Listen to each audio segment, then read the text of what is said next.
In this class, we'll start with journal entries for sales. Sale of goods by cash. So goods goes out should be a minus item and cash comes in should be a plus item. Okay.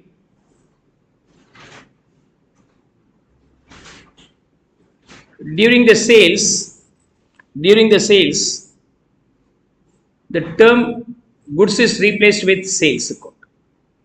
And we never use the item of sale here.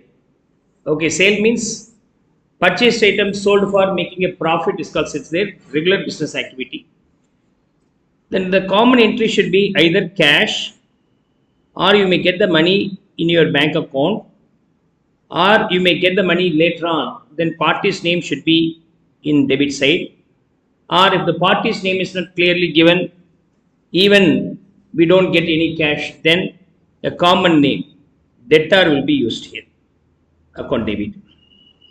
To sales, we never bother about the items name, maybe furniture, stationery, or electronic goods, because whenever we purchase the goods for sale purpose, we name the incoming goods as purchases, outgoing goods may be sales only. If it is being the assets, then assets name could be recorded. Here it's not assets, so you can use the sales name itself directly. 11th one, the journal entry being cash account debit to sales. That value being 80,000. The value being 80,000.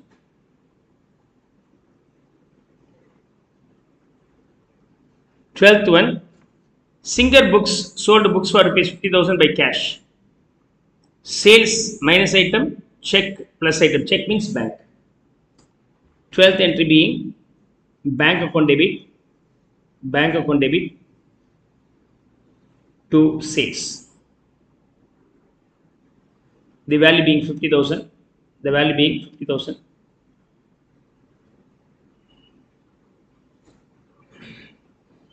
13th entry, cash sales for 70,000, goods costing 50. We never bother about the cost item here. We always record its own sale value. Sales is a minus item, cash is a plus item. In case of sale of assets, the difference will be considered as profit or loss shown separately. But in case of regular sale, we sell at its own sale value only, inclusive the profit, subject to some other adjustments like other expenses for sale, like rent paid, electricity paid. Only then we can find out the real profit in that. So we don't consider the profit now. Will be considered later on by preparing the profit and loss account here. We just record its own value at which it's sold. The entry being 13. Cash account debit to sales. The value being 70,000.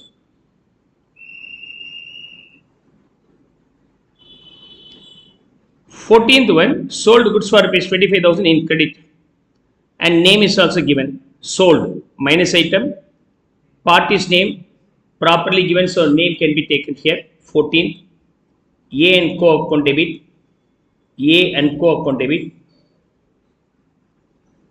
to sales. This value being 25,000.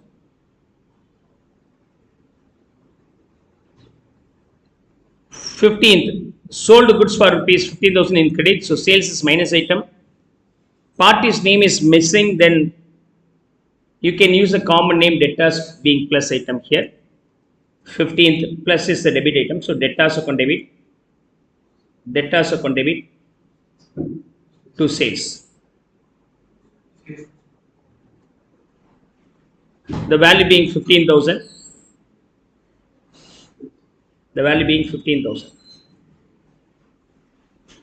16th, goods amounting to rupees 45,000 was sold for 60. You never bother about the cost, only sale value.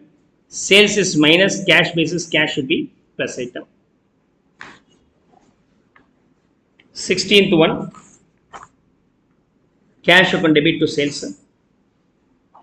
cash account debit to sales. This value being 60,000.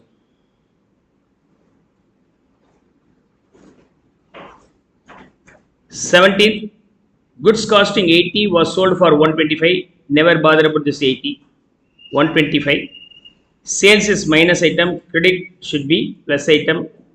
The common name for the party to whom we have sold is called debtors. So debtors account debit to sales. 17. Debtors account debit to sales. This value being 1,25,000. This value being 1,25,000.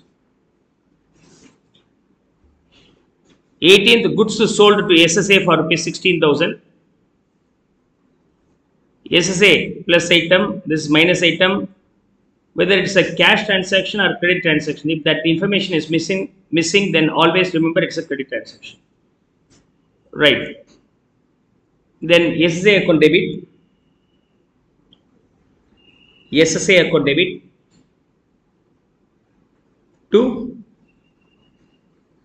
cash account, to sales account, to sales account, value being 16,000.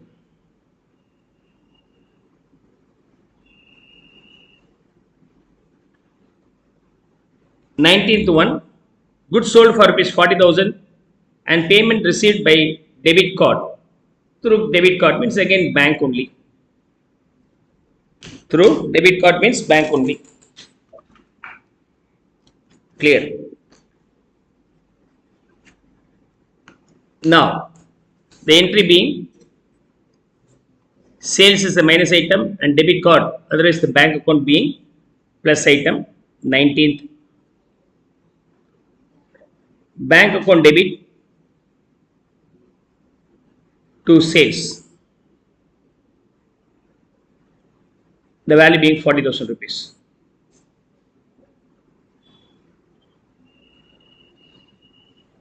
20th one, goods sold for rupees 20,000 and payment received by credit card, and we pay 2% charges around 400 rupees. 20th entry. So you can pass the entry like normal bank account debit to sales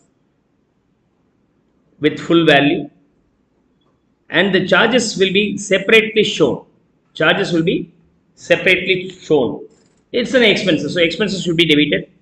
Credit card charges account debit to bank. Okay, or you can pass a combined entry also, no problem. But usually this will be logically correct one. Okay, logically correct one. So when you are getting your money through the credit card from the payer, okay, your account shows 20,000 rupees as amount collected and they have recovered 400 rupees from you. That's how two entries may be recorded in the books. To know what is the original value for the transaction, what is the cost we spent for the CC, credit card separately. That's the logic. Okay. Of course, you can pass a combined entry also. Let's move on to the next one. Pass the journal entries for goods returned. Goods returned. Purchased return and sales return. The purchased goods returned and sold goods returned. Right. So in case of purchase means goods comes in, and it's a returning means goods goes out. So it should be minus item and cash should be plus item. So the journal entry for this being cash account debit to purchase return. Purchase return sometimes named as returned outside, isn't it? That's why it is called return outwards. Return outwards. That's all. That's how you can pass other way also. And while purchasing, you have not paid. It means the payment maybe remains pending as to payable to the creditors. Like in that case, if I am returning, then rather than cash, we can simply debit the creditors account. In case of cash purchases, purchases to cash, while reversing, just write cash to purchase it. While purchasing, it is still payable. Purchases to creditors, I am returning that, then creditors to purchase it. And both way, you can pass the entry. Okay, first priority goes to cash to purchase return. No need to worry about the other one. The other term for the purchase return be returns outward. The same happens in the case of sales return. Goods goes out. Anything goes out. Okay. So goods comes in plus item goes out minus item. Sales return. Okay. So it comes in. Sold item comes in. So it should be plus item. And cash is minus item. The second entry being sales return. Sales return, otherwise named as return inwards. Okay. Return inward. Return inward. That's how you can name this. Debit account. To either it may be cash or debtor. Common name in this case being debtor. The value being 8,000. The value being 8,000. Clear?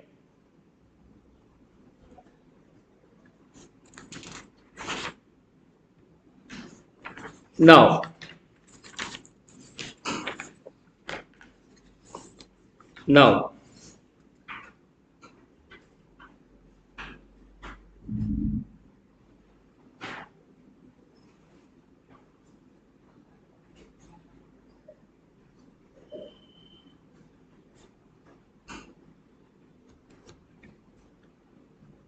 next set. Okay. In this case,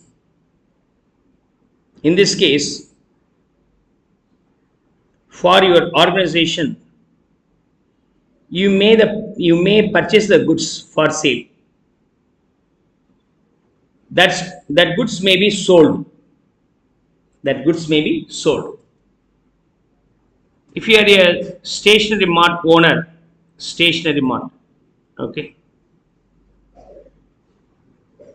clear? If you are purchasing the stationery, for what purpose you are purchasing? For the regular sale to make the profit, right? Then the stationery will be termed as purchases. And you are selling that later on by adding some profit. That's your activity. Stationery sale will be named as sale. Clear? You purchased for 100. Usually you will add 20 rupees profit. So the sale value being 120. Sometimes the purchased material may not be sold. It may be for your consumption also. Clear? Rather than selling the goods, you are in need of that goods. Rather than purchasing it from outside, you can take from your own godown. Stationery mart owner has his own children and wants the notes and other stationery items. So he will not purchase it from outside. He just takes from his own stock. Some of the employees, sir, we need some stationery item for our kids. Okay, take. Sometimes some schools and the colleges will demand, will purchase a bulk, no issues. Give me some sample. Free of cost, some materials may be given to them without any money, not sales. Maybe advertisement. So much of units sold, so much of huge profit made. Some orphanages there, we can offer them around 5,000 or 10,000 rupees worth of books at free of cost. Donation. So the goods may be used for some other purposes rather than for your regular business operations. Here, for the charity purpose, it may be given. Charity purpose. Or it may be given or used for office requirement. How can I record all the office documents, sir? Do I want to purchase the note and other things from outside? Already we have the shop for this. Take from here. We are taking the materials for our office requirement. For my office requirement. Singar Academy purchases stationery for that office requirement. The NP is stationery for debited bank.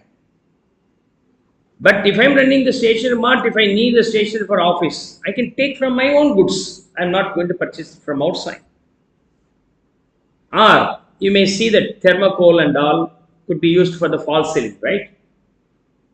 Now what happens? I can purchase a thermocol from outside. Predominantly, it's available in stationery mart. So for the required stationery, I can go and purchase from the stationery mart for laying the false ceiling.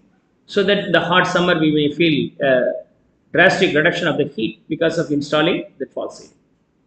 Stationery mart also needs their own shop to be false, means improved with the false ceiling.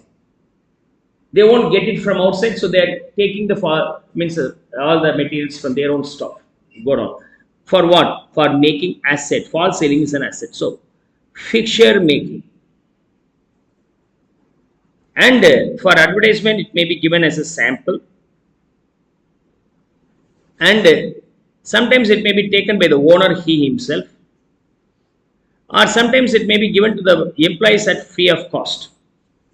Year celebration, owner calls the employees and take around 500 rupees worth of material at free of cost to give to your kids.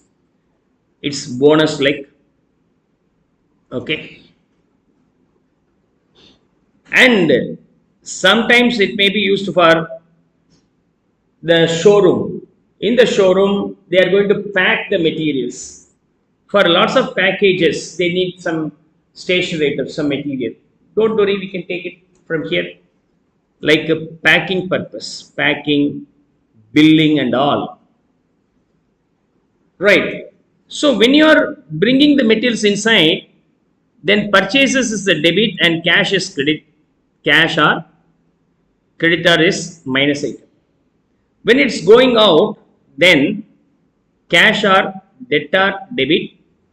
As goods goes out, sales is credit. Sales is credit. You understand? But what happens in case if the goods are moving out other than the regular sales intended purpose? If it is for the charity, very simple, very simple. Debit the charity, and what goes out? Goods goes out, right? So credit that goods. Usually the goods is named as purchases, so purchases is going to be credited in all the cases. If the goods are going for the official purpose, office expenses debited, purchases credited. Fixture making, the asset is debited and purchases is credited. Why not sales are? If the goods are moving out from us, then it is usually termed as sale. But rather than it is going to be sold, I am using this for other than sale purpose, it is going out of the organization. Can I name this being the sale? Definitely not so. We can name it being only purchase. Why? Sales will always include some profit component. 100 rupees purchased and sold at 120.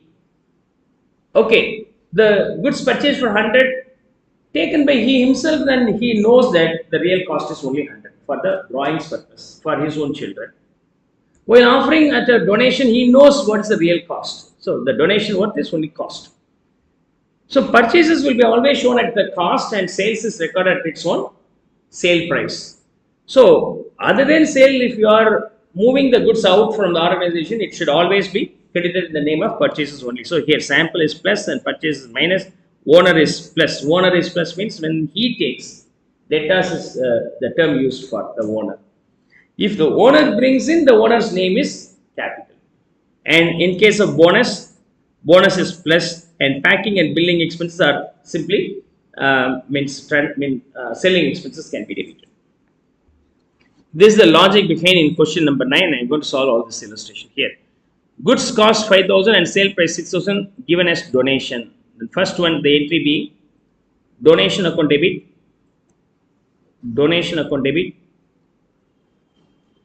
to purchases. The value being, we have to take only 5,000, not sale price, at the cost. Second one, goods 4,000 used for office expenses. What is the journal entry? Office expenses account debit to purchases. The value being 4,000. Third entry, for making the fixture asset, this is used. So fixture account debit to purchases. To purchases. This value being 10,000. This value being 10,000. Fourth one, goods 5,000 given as a free sample. Sample or advertisement expenses account debit to purchases.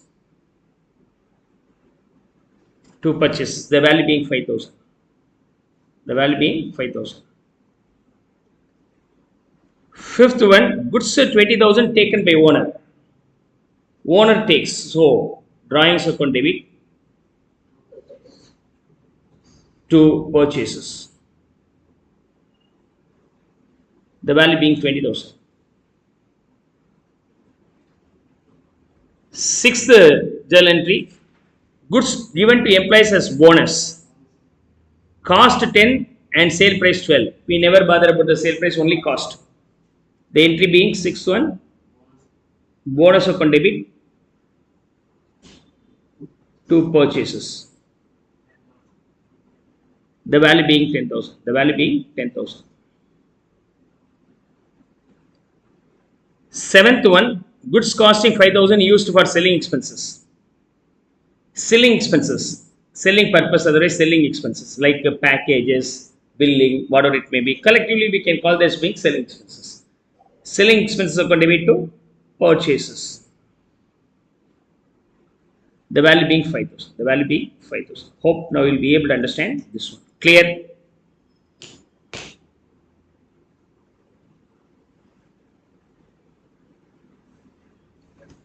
We'll now move on to the next set. Some receipts and payments. Some receipts and payments.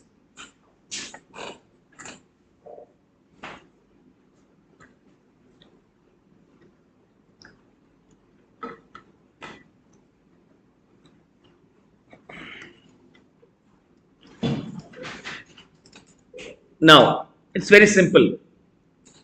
Past journal entries for payments receipts by from cash box or bank or petty cash. Sometimes the payment may be done by owner.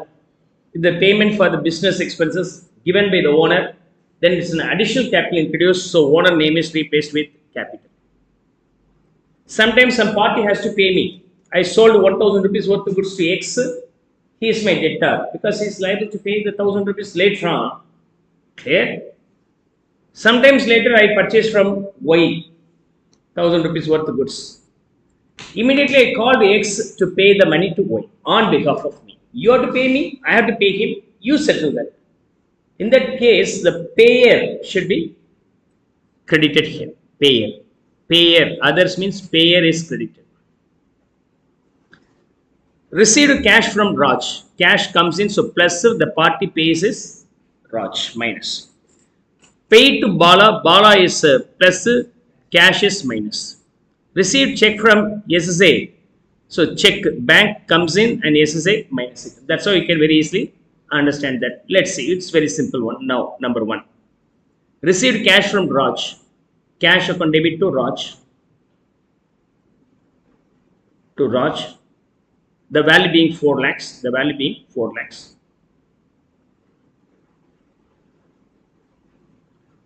Second one.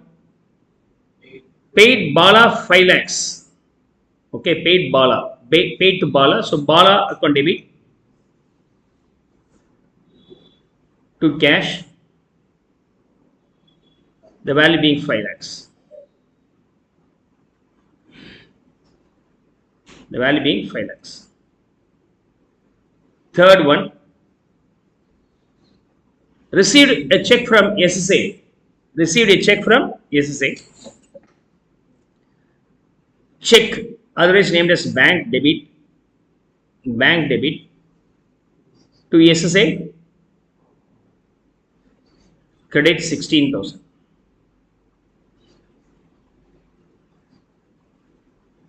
Fourth one, Nidhi pays cash. Cash is plus item, Nidhi minus item. Cash comes in. Cash account debit to Nidhi. Cash to Nidhi.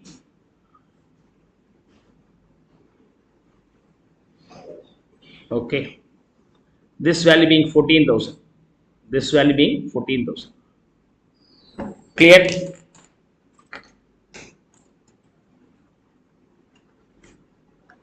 Fifth question.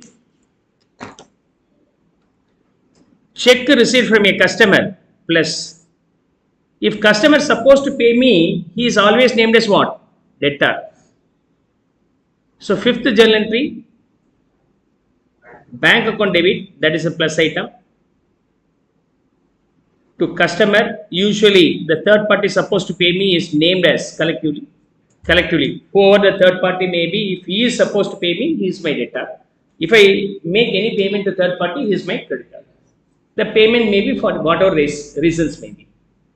Depending upon the reasons of the payment to third party or receipts from the third party, it may be subclassified as trade debtors, debtors for assets, and other debtors, debtors for expenses. We'll see that. Okay.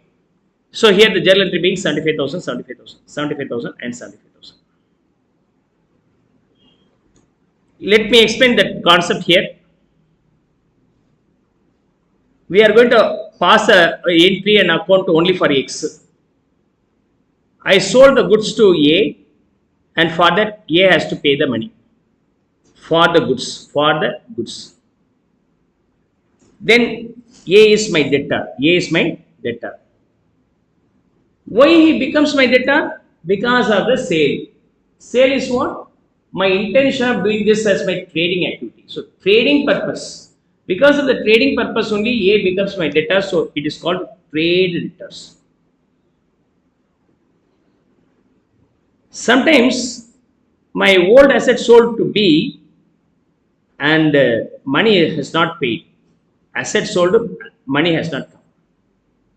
He is also my debtors. Until the payment is made, he is my debtor. But here he is called asset debtor or debtors for asset. Sometimes I may give some support. Rent.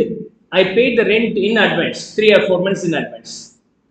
Every month I have to pay 10,000 rupees. This month I asked him to take another 30,000 extra, sir. Don't ask me the 3 months rent.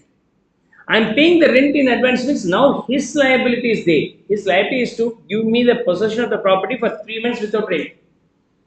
So any expenses in advance, then he has to render the service later on. He has to render the service in later on. C. Also, in this case, C is by debtors and expenses debtors. C is called expenses debtors. Debtors for expenses. Usually, these two will be very rare. Predominantly, you have trade debtors. So, the broader classification being trade debtors, this will be called as sundry debtors. You might have seen these terms in your books, most of the cases, sundry debtors. Other debtors, right? Because these are very unusual cases. Usual cases being trade debtors. The same happens in case if you are purchasing from I, J, and K. From I, if I get the goods, then I is my creditor and he is my trade creditors. I purchased the asset but I have not paid the money, then he is my asset creditors. And K, from whom I have enjoyed the possession of the property without payment of rent to 6 months. Okay. And I enjoyed the employment of the employee and I got the service from him. I used the electricity without paying the bill. Now I am liable to pay all these things. These things are outstanding expenses. Otherwise, expenses, creditors. Creditors for expenses. Collectively, these two will be called as what? Sundry creditors. Is that clear? Sundry creditors. So these are the terms, of course, you can have in your mind here. Right, let's start here. Sixth one. Check issued to the supplier of goods worth rupees 35,000. Check issued to the supplier. Check goes out minus supplier is creditor. He is going to be debited. Okay. Supplier account debit. Supplier is usually my creditor. So creditors is debited to bank. This value being 35,000. This value being 35,000. Seventh one. Received check from Raj 9,800. Allowed him discount 200. So I think I have to pay 10,000 to Raj For that, I get only 9,800. So check. And I allowed him discount loss. Loss should always be debit balance. And whom we are getting? Raj. So Raj is minus item. So bank account debit, discount allowed account debit, discount allowed account debit to Raj account. 9,800, 200 and 10,000. Eighth entry, check issued to Bala 4,800 and received discount 100. Check received. Then check is plus item. Bala, who is the payer, so he should be minus item. Bala is a minus item. And discount received is a gain. Gain should always be minus item. Minus item. So the entry being eighth one, bank account debit 4,900, discount received account debit 100 to Bala account 5,000. Bala account 5,000. Ninth one, paid a check of rupees 2 lakhs to the supplier for plant and machinery. Check issued to Bala. Oh, we have given. Okay, sorry. Okay. Then it's totally different, right? Check issued. So this is minus item. Okay. Bala plus item. And while giving, we are gaining. Is that okay? Now the entry being Bala account debit. I lost my attention here. 5,000 rupees to bank. The amount offered in this case being 4,900. And to discount received. Discount received is my gain. Minus item. Discount received is minus item. Okay. Okay. Now, 10th one, a dividend of 0.6 per rupee is received from debtor who became insolvent. An amount owed by him is 1 lakh. So out of that 1 lakh, 0.6 dividend is received. It means 60,000 only recoverable because he became insolvent. He became insolvent. We don't get any money in addition to this from him. He becomes a bad debt. This becomes bad debt. To what extent we don't get money? No, it's a loss. That loss is named as bad debt. To the extent amount received is bank. Is that okay? We get this money plus we lose this money plus and then the party from whom we are receiving debtor is minus item. So the journal entry in this case being here bank account debit. That bad debt and discount allowed both are almost similar. Like discount allowed is a trade mutual understanding. So I am doing lots of business with you, sir. Give me some discount. That's what about discount allowed. But in this case, he is not in the position to pay. He is insolvent. He is not in the position to pay. He is not having the money. In that case, if you don't get, then it's called bad debt. Capable, but trade negotiation discount allowed. He is not capable. He is not solvent. Then that's called bad debt. But treatment are both the same. Okay, bank account debit. We got 60,000 and bad debt account debit. The value being 40,000. To the extent received will be bank and to the extent not received will be bad debt. To debtors. This value being 1 lakh. Okay, clear? 10th one. See, the 10th one and 7th one are same. Here we have the discount allowed term. Here we have the bad debt. This is trade negotiation, mutually accepted. This is inability. You understand the difference? And the later on, if that bad debt written off as bad, already written off, we have debited and transferred to the P&L account and all. Later on, that was recovered. If recovered, what happens? Money comes in plus minus item is what? Bad debt recovered item will be minus item. Okay. So whenever you recover the money from Mr. X, bad debt written off in the previous year is recovered from X. If the party's name is given, you never bother about worrying about the party's name. It should not be taken anyway. We consider only the bad debt recovered, because party's name was already cancelled. Okay, we thought this money will not come, so we named this being bad debt. Later on, money comes in means that bad debt is recovered, not that party. Party is erased out of our mind, right? Party should not come, even though party's name is given. So the entry being cash or bank account debit to bad debt recovered. Bad debt recovered. This value being 5,000. This value being 5,000. Is that clear? Hope now you'll be able to understand up to 11th illustrations without any problem.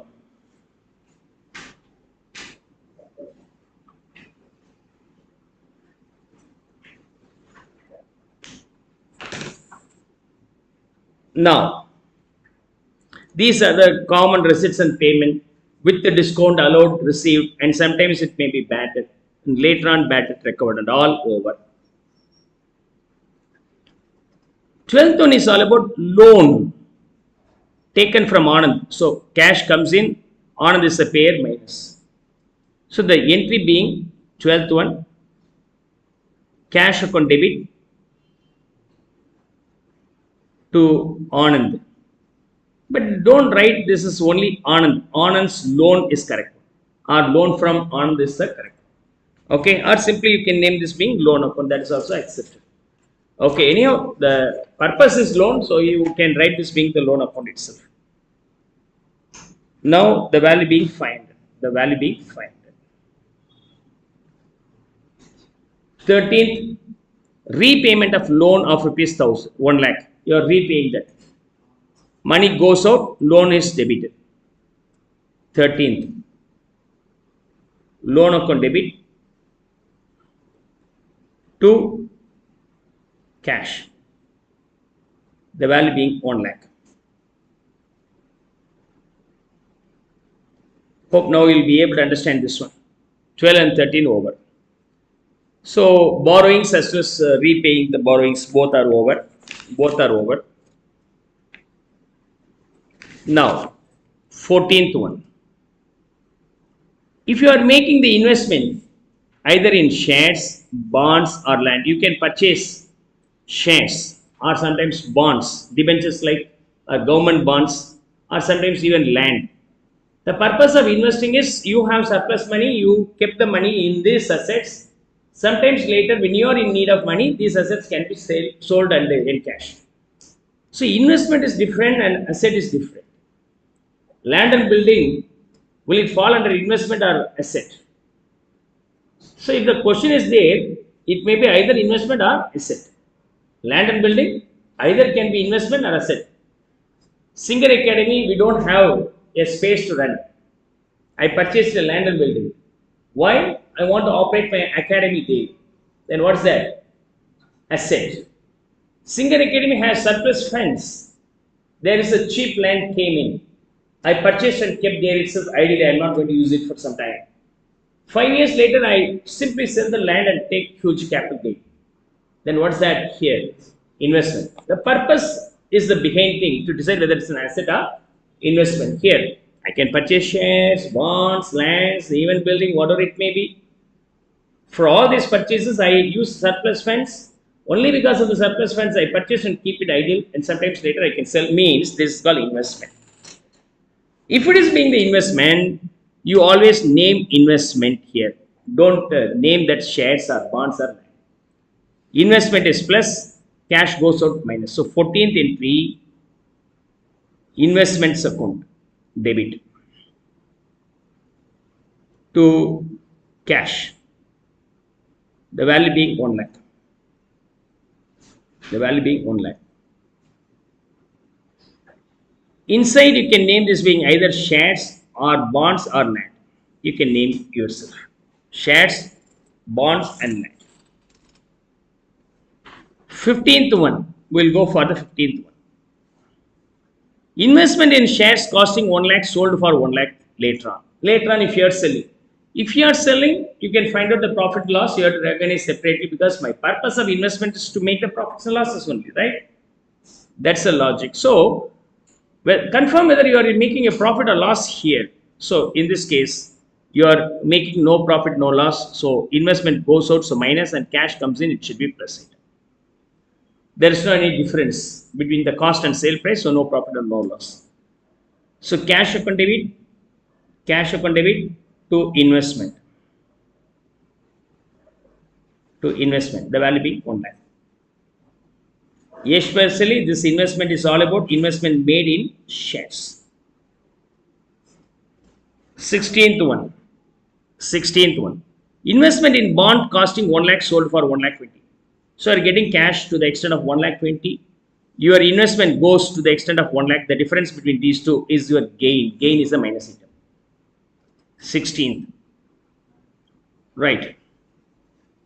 Now, cash account debit. How much you are getting? The original sale value 1 lakh 20. 1 lakh 20. Cash account debit. 2. Investment. Actually, the investment worth is only 1 lakh. I am getting 20,000 excess. It's a gain and payable to the owner. So, company is liable to owner. Profit on sale.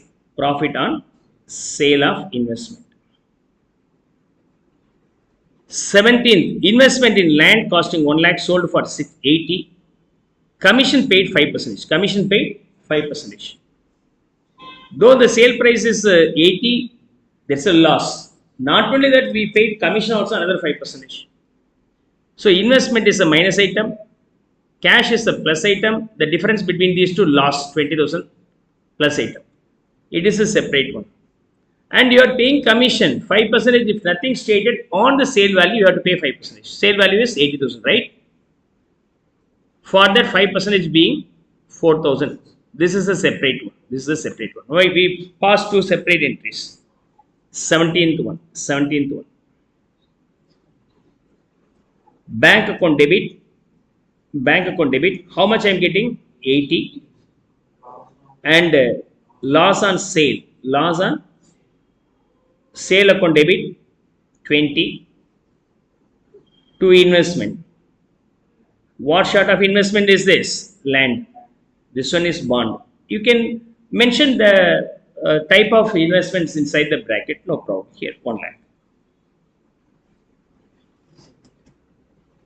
Let's now move on to the 18th one. Oh, there's a commission also, right? So, sales commission. You are making the payment. Commission is the expenses should be debited. Commission on sale. Debit to bank.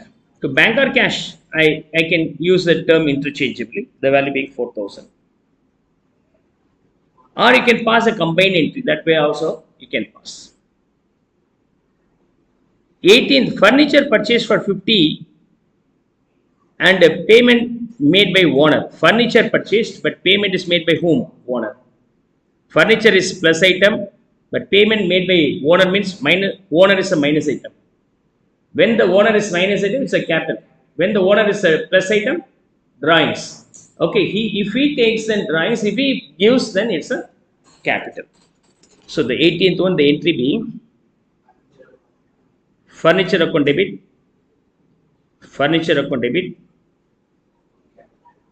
to capital. This value being 50,000.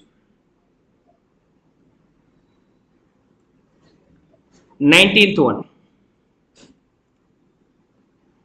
Car purchased for 9,75,000 and payment made by debtor for its due rupees 10 lakhs. See, we are working for X and there is already existing one debtor who has to pay me 10 lakhs. I go to car dealer and I purchase a car. Car value is 9.75 lakhs. Car value is 9.75 lakhs. And while making the payment, I asked the debtors to make this payment. That's all. It means the debtors will make the payment of 9.75 lakhs on behalf of me. Debtors is paying. The actual price payable by him is 10 lakhs, but because of this arrangement, he pays only 9 lakhs 75,000. That's all, the account is closed. The balance we can assume for his due means that for entire due 9 lakhs 75,000 is paid. Then what about the remaining 25,000? Discount. Discount allowed. This is the payment. Now what comes in? Car comes in. Car comes in. And debtors is cancelled. Money doesn't come to me. Directly the payment is made. Debtors. So the payment is made by debtors, so is minus. And because of this transaction, I am losing the money. Losing the money means minus item. Sorry, plus item. Losing the money means plus item. 19th entry. We purchase a car account debit, 9,75,000. The payment is made by the debtor, debtors being 10 lakhs. The difference between these two, 25,000, is my loss, named as discount allowed. Discount allowed. Clear? With that, 19th one is also over. Clear?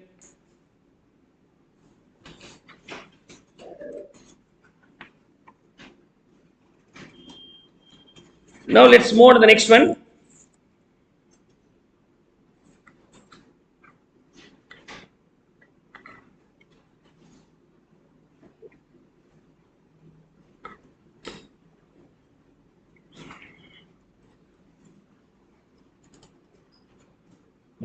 Now, pass journal for purchase of stationery. Purchase of stationery. If you are purchasing the stationery, how can we pass the journal entry? These are also expenses. In most of the cases, expenses are intangible, invisible. But some expenses may be tangible also, like stationery. Salary paid, intangible benefits you derive, and rent paid, possession is derived. Okay, other things are derived and other things is not there. You cannot see. Advertisement, commission paid, and all these things. But in case of stationery purchase, fuel and oil for the business you purchase, and any consumables like ink and cartridges for the printer you purchase, all these things you can see. But the treatment is the same. Treatment is the same. Stationery purchase for cash, stationery is a plus item, cash is a minus item. Stationery purchase for 5,000 from ABC Stationery Mart. If the name is given and credit means name will be taken, and stationery is plus, name is taken. Okay, he is my stationery account and he is my creditor. If the name is not given, stationery is plus, and if the party's name is not given, a common name, creditors will be taken. The creditors in this case is nothing but creditors for expenses, sundry creditors. Now I can pass the entry for all the three easily, no problem here. So number one being cash account debit to stationery account, cash account debit to stationery account. No. This is okay. Stationery account debit to cash. Sorry. Okay. Stationery account debit to cash. Sorry. Stationery account debit to cash. Yeah, this value being 2,200. Second one, stationery where name of the seller is given and that to transaction is in credit. So name of the seller will be taken. So stationery account debit to stationery account debit to ABC stationery account. The value being 5,000. Third question, stationery account debit to creditor. Creditors for stationery or sundry expenses, sundry creditors, value being 4,000. Clear? We got the 11th question also answered. Now,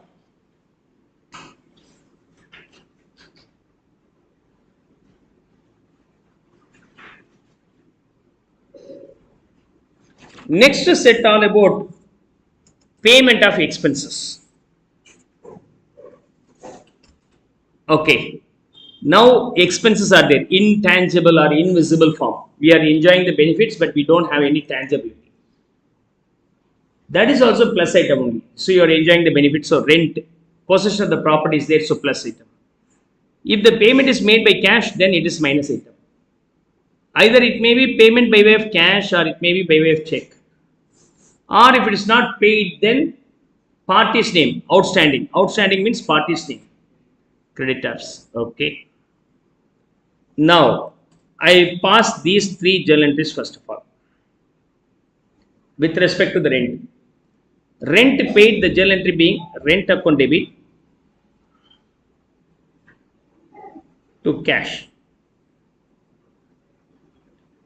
If the rent is paid by way of bank or check, then to bank. If the rent is still payable, then the party's name is needed. If the party's name is missing, I can use the common name creditors for expenses. More specific, what expenses is that? Rent outstanding. So you can name this being outstanding rent. Okay. Now, outstanding rent is what?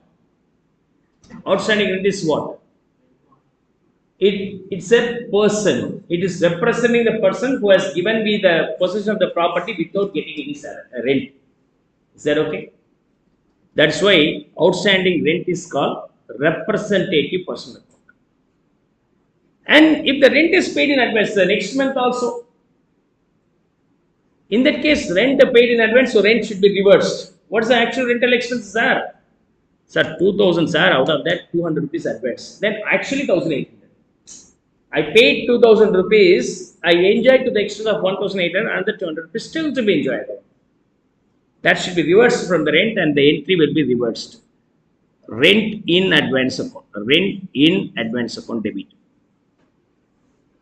To rental account. To rent account. The value being probably 2000 rupees.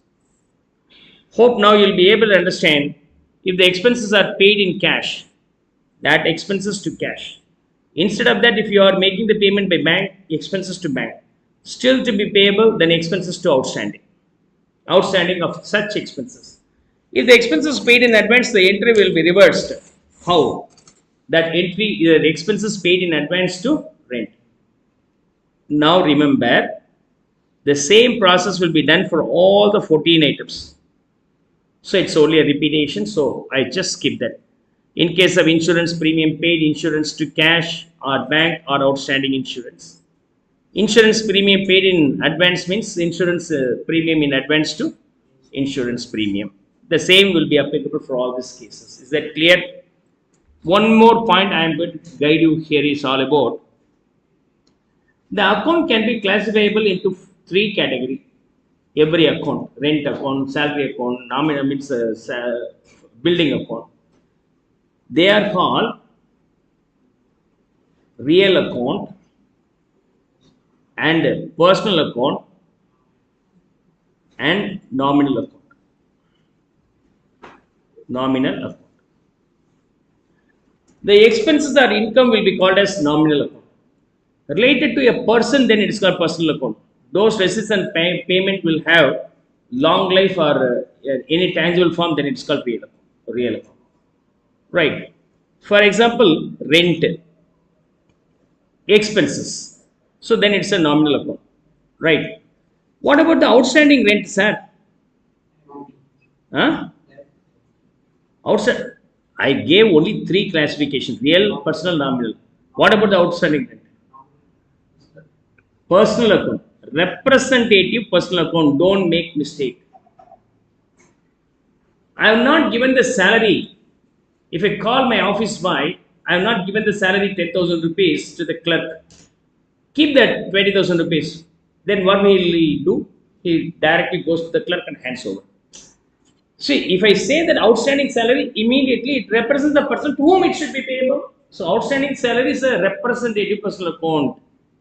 In exam, very often they will ask the question, outstanding rent, what sort of account is this? Real, personal or nominal? It's a real, personal account. To understand this logically, rent, especially rent, any nominal account before and after any extra words are there, no, it becomes representative personal account. For example, rent, here I have added outstanding in front, or rent in advance, rent in advance. What about this one? This is also representative personal account. Rent is a nominal account, but that rent will have some prefix as well as suffix like outstanding, advance, accrued. Then it becomes representative personal account. Is that clear? You will be able to understand the main difference between nominal account as well as representative personal account. Is that clear? Now, in the question number 12, we have some unique items apart from the items what we have discussed here. They are interest on loan and overdraft as well as interest on capital.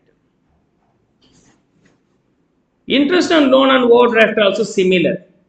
If you want to pay, the entry being in loan and interest on loan and overdraft is the expenses of plus item. If the payment is made by way of cash or bank, accordingly you can write here. So interest on loan and overdraft account debit. To if you make the payment in cash, cash. By way of check, then it's a check, bank. Otherwise, outstanding interest if it still remains outstanding. But if you pay in advance, what happens? Interest on loan paid in advance, account debit to interest on loan account. Just a reversal. This is reversed, but the debit side will have the representative personal account. Okay. Same, owner has given money and he demands some interest. Entry will be the same. Interest should be debited and cash, bank, whatever it may be. So the journal entry being interest account debit to cash or bank or interest on capital, right? Or outstanding interest on capital. Am I right? Yes or no? Outstanding interest on capital is what? What account is that? Outstanding interest on capital. Interest on capital is a nominal account.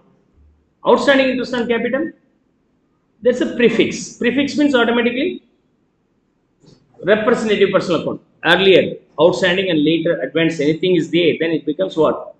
Representative personal account. Is that clear? Outstanding interest on capital. Outstanding interest on capital. Clear? Represents whom? Whom this one is representing? Outstanding interest on capital. Owner. So owner means you can either name drawings and capital, so you can simply name this being capital. That is accepted. That's how you might have studied in your school days. Capital plus interest on capital.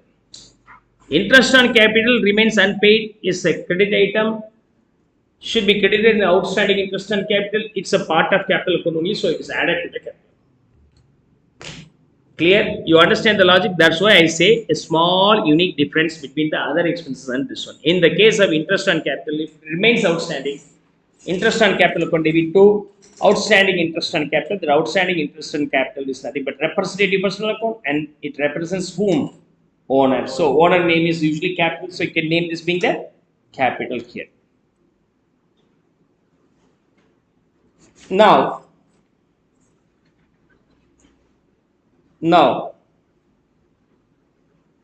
we have seen the expenses. Now I am going to guide you incomes. Right. So all the rest the same way we can pass. So it's a repetition. In case of income received by cash, check, accrued and advance. All the three are same. Income received by way of cash, check or accrued. All these things are received. So this is plus. Income minus item. Income is a minus item because whatever the income is there, the company is responsible for the payment to the owner. Okay. Now, dividend received, rent received. So, cash is plus and dividend is minus item. I'll pass for the second and third or second one, cash account. If I get the money by way of cash account debit to dividend account. Dividend account. Rather than cash, if I get by way of bank, then bank. Okay. But still, amount not received, the party's name is missing, then outstanding dividend. Usually, when the income is recoverable, we usually don't use the term outstanding, but accrued term will be used. Accrued dividend. Accrued dividend. Value being 10,000. You know that cash is a real account, bank is personal account, accrued dividend is representative personal account. Dividend is an income nominal account. Okay, this is income nominal account. If I am adding some prefix and suffix after that, it becomes representative personal account. If outstanding dividend means what happens? That company has to pay you dividend. Who? That company. That company is the person. Okay. So this outstanding or accrued dividend represents the person to whom we are supposed to ask for my due. For my due. Rent receipt is similar one. But if you are receiving the dividend in advance, what happens? You receive the money in advance. Now it's your commitment to means render the service back to them. I received the fees in advance. Now it's my commitment, my liability to render you the coaching classes. Right? The same happens here. Clear? Clear? So in the case of advance, it's a reversal. The dividend is going to be reversed. The entry being dividend account debit. Dividend account debit to what? Dividend received in advance. Dividend received in advance. The value being 10,000. Clear? Repeat the same for rent received also. No more complications. No more complications. You can repeat there also. What happens to interest on investments and drawings received? Interest on investment similar, but we are going to deal with the interest on drawings received. Interest on drawings received, it's the income received from the owner to the company. So amount received will be plus and interest will be the minus. So cash or bank account debit to interest on drawings. But if it is pending, what happens? Outstanding interest on drawings. Cash is real account, bank is personal account, outstanding interest on drawing, representative personal account. You should not have any confusions here. And interest on drawings, nominal account. What's the value here? 4,000 rupees.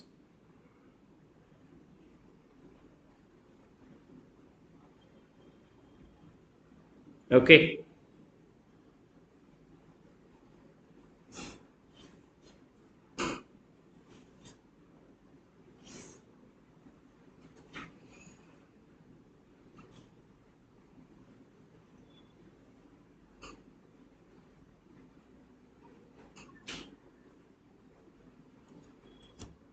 Now, outstanding interest on drawings can be replaced with what?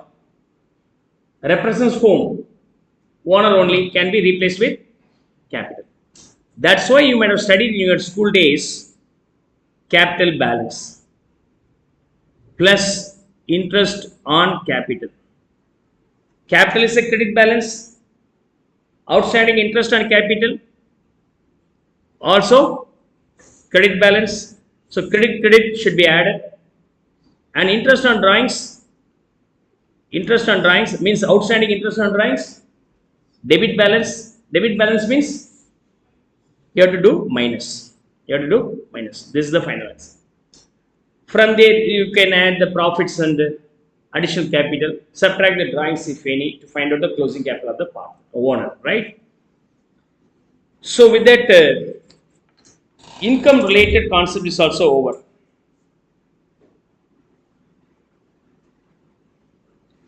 Here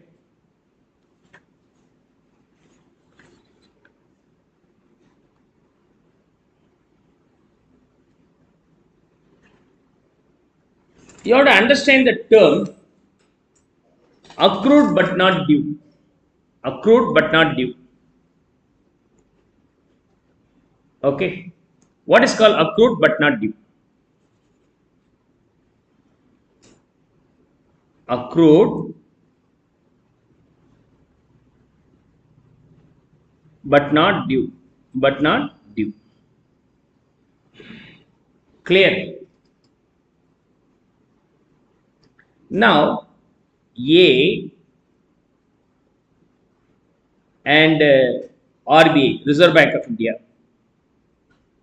A has invested the money in RBI. For that, RBI gives them bond. Bond worth rupees 1 lakh, carrying interest rate being 12% per annum or 6% per annum. Okay, 6% per annum. Clear? While purchasing the bond, RBI intimated you will get the interest once in every 6 months. Once in every 6 months. 1st January and 1st July. 1st July. Is that okay? 1st July. Now find out the overall interest for the period 24-25. We are going to prepare only for the financial year. Financial year starts with 1st April 2024, ends on 31st March 2025.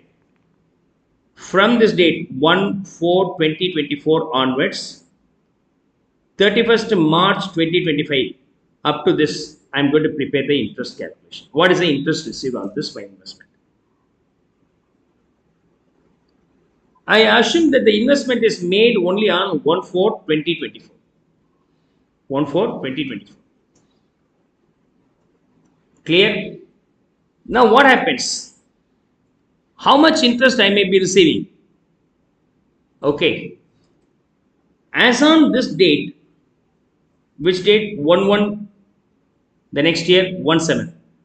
1/7/2024, I will get the interest as per the due date for receipts of interest. Another will be 1/1/2024, 25.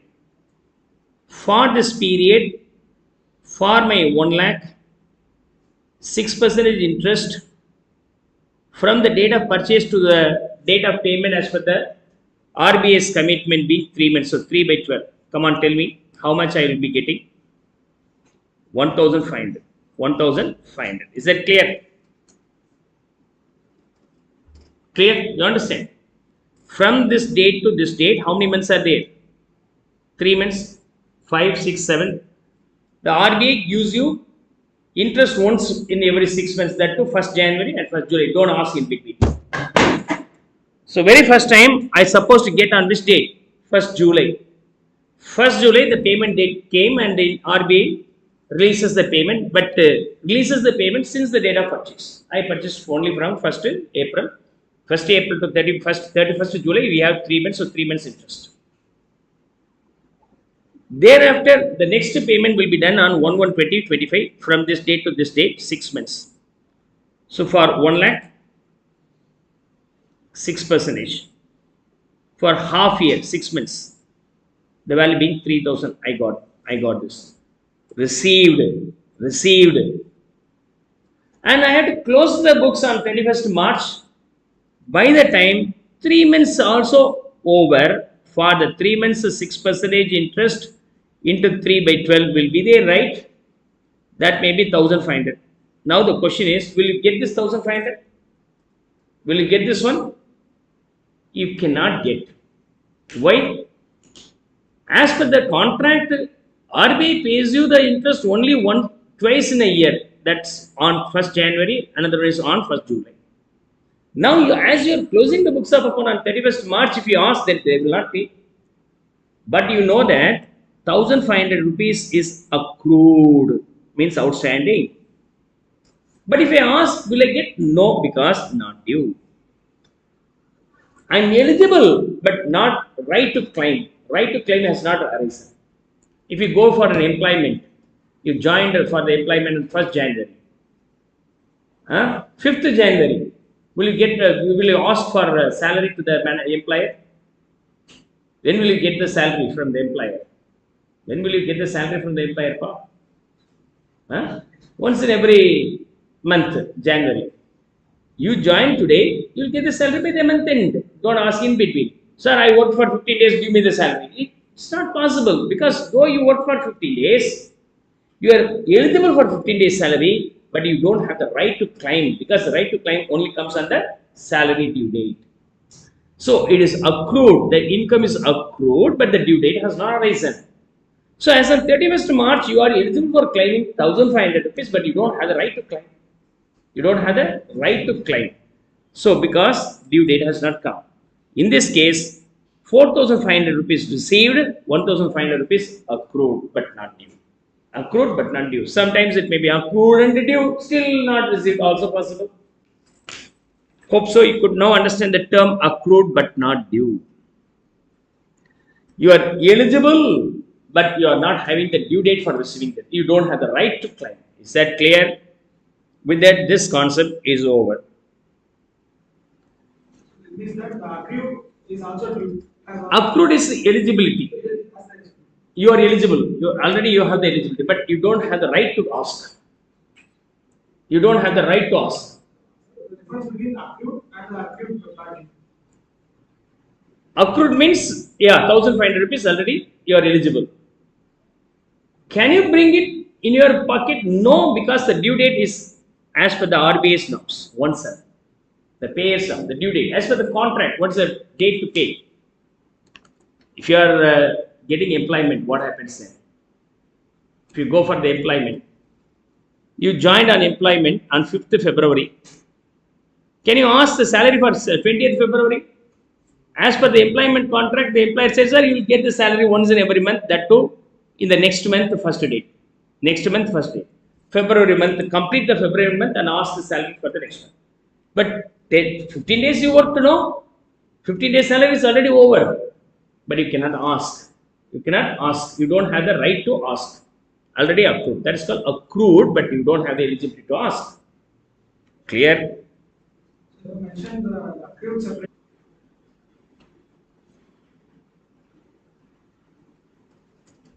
Now we'll go for question number 14. Journal entry for depreciation. Journal entry for depreciation. We have a separate chapter for depreciation. Okay, we have a separate chapter. There we'll be studying everything in detail. Now tell me, what happens in case of expenses rupees 1000? We default assume expenses is a plus item. 1000 means it may be cash, maybe bank. Depreciation 1000 means what happens? Depreciation is an expenses. Now the question is, due to the depreciation, are you paying the cash or paying out of bank? No. The depreciation is nothing but value decrease because of the usage. The value decrease of the asset. Asset value decreases. So the depreciation is plus item. The value reduction of the asset is minus item. You never bother about the cash and bank because it's a non-cash item. Non-cash item. So depreciation on plant and machinery. Depreciation is plus item. This reduces the plant and machinery's value, so minus item. So the entry being depreciation account debit.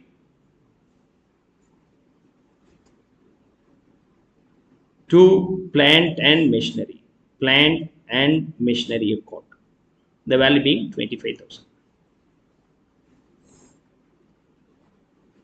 Clear?